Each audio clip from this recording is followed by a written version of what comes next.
l'ouverture du ciel algérien à la concurrence privée n'est pas pour bientôt. C'est ce que révèle le quotidien national et vacant, citant des sources à la direction de l'aviation civile et de la météorologie, DACM.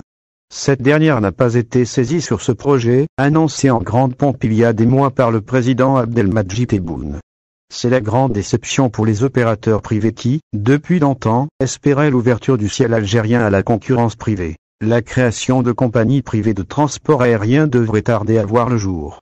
Pourtant, cette décision signifie que l'industrie du transport aérien sera ouverte en permanence à la concurrence, ce qui aura un impact encore plus significatif sur les prix des billets.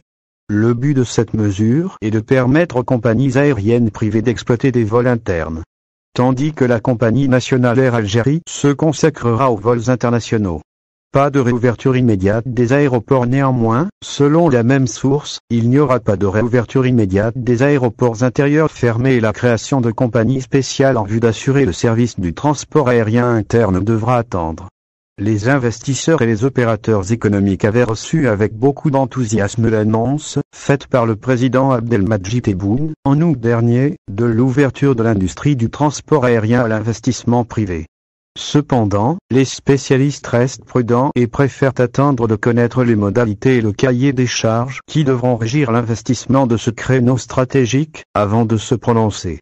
Jusqu'à hier, mercredi, NDLR, aucune instruction n'a été donnée à la direction de l'aviation civile et de la météorologie, DACM, à l'effet de préparer un dossier dans ce sens dans le cahier des charges ayant trait aux décisions prises par le président de la République, actuellement hospitalisé en Allemagne, affirment des sources proches du ministère des Transports. Au final, n'oubliez pas de vous abonner à la chaîne et appuyer sur la cloche pour recevoir toutes les nouvelles.